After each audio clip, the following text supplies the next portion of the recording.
অনেকদিন পর নিজেকে নিয়ে কিছু কথা লিখলাম। ধ্বংসের দিকে তাকিয়ে মুচকি হাসি দেওয়া অদ্ভুত মানুষ আমি। হয়তো আমি পাগল, হয়তো অনুভূতির ভিতরে কোনো এক গভীর অতল দুঃখ বাসা বেঁধেছে। তবুও নিজেকে জোর করে হাসাতে শিখে গেছি।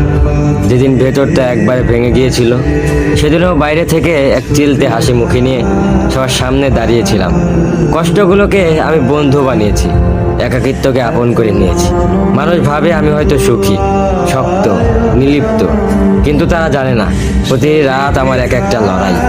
নিজেকে নিজেই বুঝিয়ে রাখি তুই ভালো আছিস, অথচ আমি জানি আমি ভালো নেই। ভেঙে যাচ্ছি প্রতিদিন একটু একটু করে, আর এই ধ্বংস হওয়াটাকে যেন ভালোবেসে ফেলেছি। আমি সেই মানুষ যে হার মানার আগে হাসে, কারণ জানি কান্না দেখিয়ে লাভ নেই। পৃথিবী শুধু শক্তদের মনে রাখে, দুর্বলদের নয়। তাই আমি অদ্ভুত, আমি অনুভূতির আগুনে পুড়ে যাওয়া নীরব যোদ্ধা।